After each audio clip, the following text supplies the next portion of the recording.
You want answers? I think I'm entitled to. You want answers? I want the truth! You can't handle the truth.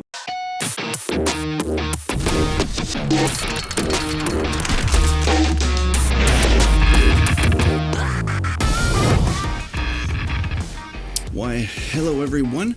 I hope you are all doing wonderful. Today we have an interesting episode planned out.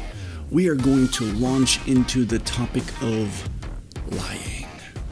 Studies show that within a given day, a person is lied to between 10 to 200 times. I'm guessing that the high number assumes that you're watching mainstream media outlets, or you're listening to my brother-in-law Dan. Either way, 10 to 200 times seems like a lot. I mean, considering a lot of those are like white lies, but still, yikes, that's crazy. Studies show that extroverts lie more than introverts, which is another point for me. I haven't lied in years. So I have a question for you. Can you spot a lie? Chances are, if you are a parent, you have developed a skill for lie spotting pretty good. I mean, kids end up bending the truth every chance that they get. Alright, today we're going to have some fun because we're going to be learning how to lie spot. There's some really good material on this done by Pamela Mayer, who is actually a professional lie spotter. She once said, I quote, "There are good liars and there are bad liars, but there are no original liars." This is true because everyone uses the same techniques and they seem to make the same mistakes. Alright, we're going to talk about 11 ways. I don't know why I just didn't do 10. I guess I'm doing 11 so that you can have a bonus one. But here are 11 ways you can tell if someone is lying. I also want to make a bit of a disclaimer. You know, we're studying behaviors here. In and of themselves, they may not mean that someone is lying for sure. They may not mean anything. Humans aren't textbooks. But when we see behaviors appear in clusters, it should make you probe a little bit and try to look for the truth. All right, are you ready? All right, here we go. Number 1, non-contracting denier. What does that mean? It's when a person uses very formal language to describe details. Also, a liar will prepare their story with a bunch of irrelevant details. It's what happens when people are too committed to denying the truth that when they turn to, when that happens, they turn to more formal speech. All right, number 2, distancing language. That woman. Not using names, right? Number 3, look at the mouth and the eyes. Someone who is lying may cover their mouth or eyes with their hands or close them altogether. Both of these come from a natural tendency to want to cover up a lie. Number 4, looking in your eyes too much. See, many people assume that a liar is a person who doesn't want to make eye contact. It's actually the other way around. When the person makes too much eye contact, it's a sure giveaway. Okay? Number 5, changing voice tone. I didn't eat that cookie. Okay, that's an exaggeration. Either lowering the voice or making it higher. Number 6, scratching face. A person who is lying is more itchy, according to Michael Josem, who is a poker expert. Number 7, squirming. They feel uncomfortable. A person telling the truth has nothing to hide and is more comfortable. Number 8, speaking in strict chronological order. A liar will always want to tell the story from A to Z. A trained interrogator will, over the course of several hours, cleverly make the culprit tell their story in different orders. During that time, they will study their gestures. You see, a person can rehearse their words, but they don't rehearse the mannerisms. And that is when the interrogator takes note of all of the deceptive tells. Okay? Number 9, offering too many details. Sometimes people do this when they are nervous, but it's also common in lies. They are overselling their lie. Number 10, trying to constantly prove their honesty. See, honest people expect you to believe that they're telling the truth, but people who are lying will often say something like, to be perfectly honest, or I swear I'm telling the truth. Don't peg everyone who says these things as liars, because they still could be telling the truth. Just watch out for the person who goes overboard with trying to prove their innocence. And 11, defensive. If you're asking follow-up questions and the person is incredibly defensive, that's usually an indicator that they are lying. Okay? Boom. There you go. You guys are lie spotters. Good for you. All right. The thing is, we are being lied to constantly. That's just a fact of life. A fallen world equals fallen tactics. However, there is a necessary contrast that needs to exist between followers of Jesus and the methods of this world. Jesus said that he is the way, the truth, and the life, according to John chapter 14:6. In John 8:44, it says that Satan is the father of lies. There is a clear divide here. When we process this reality, let's not put our focus so much on lie spotting, but let's pursue truth seeking. Let's not be lie spotters, let's be truth seeking. See, when we're seeking truth, when that is your pursuit, lies are not the focus. Lies are easier to spot the more familiar you are with the truth. See, federal agents don't discover counterfeit money because they studied counterfeit currency. They studied the real, genuine bills. Every detail, texture, sight. Then when they master this, they're able to easily identify counterfeit bills. And in the same way, we should study the very character of Christ, so that when counterfeit ideologies come our way, we can reject them immediately before they dig their poisonous roots into our thoughts and minds. In John 18, we have this fascinating conversation between Pontius Pilate and Jesus. Starting at verse 33, this is what it says.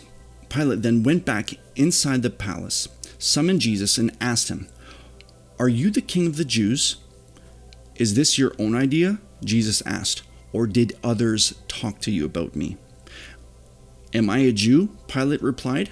"Your own people and chief priests handed you over to me. What is it that you have done?" Jesus said, "My kingdom is not of this world. If it were, my servants would fight to prevent my arrest by the Jewish leaders. But now my kingdom is from another place." "You are a king then," said Pilate. Jesus answered, "You say that I am a king. In fact, the reason I was born and came into the world is to testify to the truth. Everyone on the side of truth listens to me." "What is truth?" retorted Pilate. With this, he went out. What is truth? And with this, he went out. This is fascinating. This is such an interesting exchange because Pilate asks Jesus what is truth, not realizing that he was standing before the very embodiment of truth himself, manifested as a mortal man. Now, the real tragedy here, of course, is that Pilate asks the question and then he leaves before Jesus could answer. My fear is that there is a trend in Christian circles today that claim to be about the truth, and they'll even inquire about the truth, but when it comes down to it, they aren't interested in knowing truth. Marks of this happens when the culture begins to infiltrate the church instead of the church infiltrating the culture. The validity of Scripture then gets called into question, sending a domino effect throughout the community. Seemingly virtuous movements spark and figuratively and quite literally spread like wildfire in our young communities. But at the end of the day, they undermine the gospel. Now there's so much more that I would like to say about some of these new movements that are afloat right now in the world.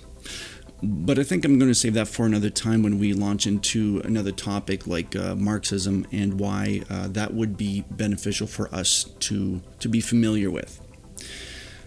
Lies are powerful. Lying has the ability to distort your perception of reality. When your mind begins to accept a lie as reality, your behavior is altered in accordance to the accepted false information. A lie that I believed when I was young is that I'm stupid. This leaked into every area of my life, and it came to define who I was for years. You see, I failed grade 1, and I'm sure that my teacher kept me back because they knew that I would excel more if I was held back. But I interpreted this as I did not have what it takes in order to move on with the rest of my class. And so the enemy planted that seed, and that lie came to define me. I stopped trying in school. I accepted the label that was given to me, and I did terrible in my grades. I started causing trouble. I became a class clown. I barely skimmed by, but I made it. When I became a Christian in my high school years, I did something pivotal. I realized that I had to take control over my thoughts. Now that may seem like an obvious comment, and most people would agree with it. However, barely anyone seems to live that out. If you don't learn how to control your thoughts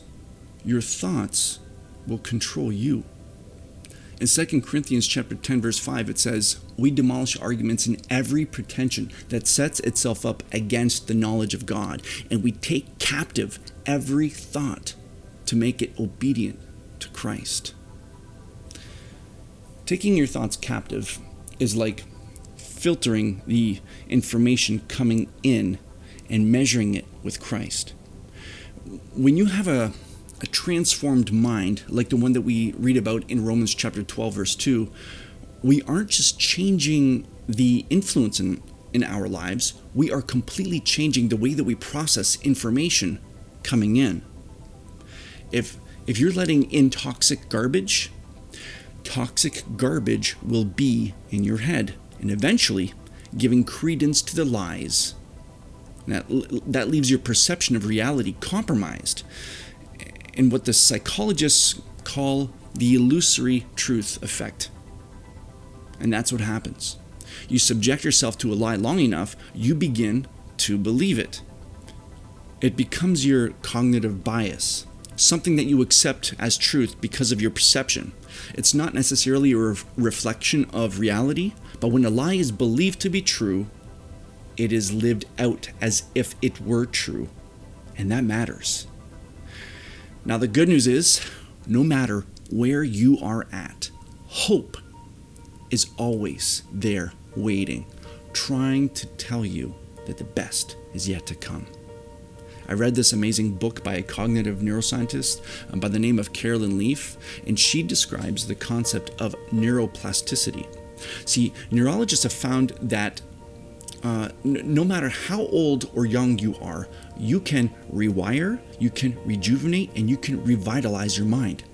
You can rewire any negative thought pattern and replace it with a good one.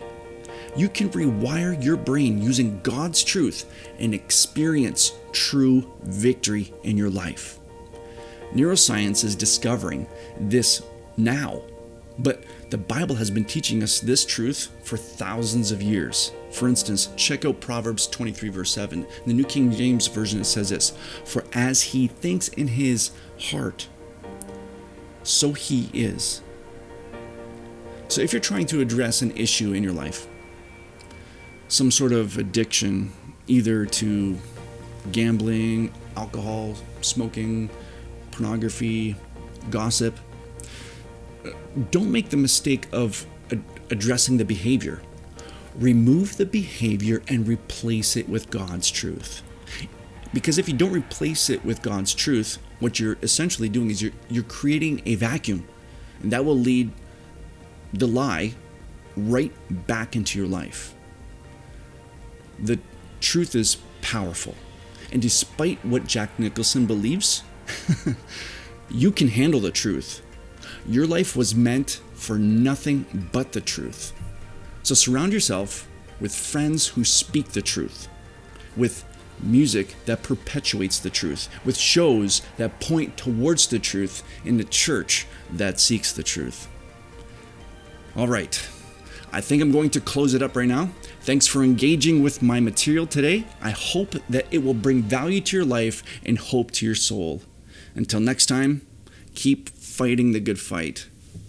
See ya.